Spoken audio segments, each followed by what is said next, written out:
বাংলাদেশে কোনো মৌলবাদী দল এখানে ক্ষমতায় আসবে তার কোনো সম্ভাবনা নাই।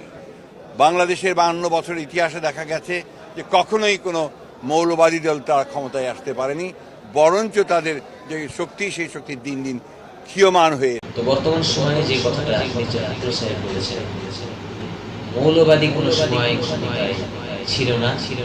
আসসালামু আলাইকুম ওয়া রাহমাতুল্লাহি ওয়া বারাকাতুহু।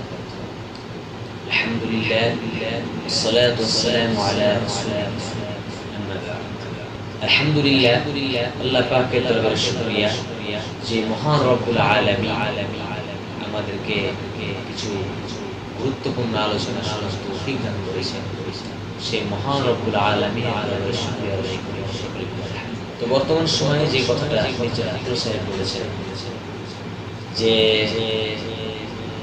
মৌলবাদী কোনো সময় ক্ষমতায়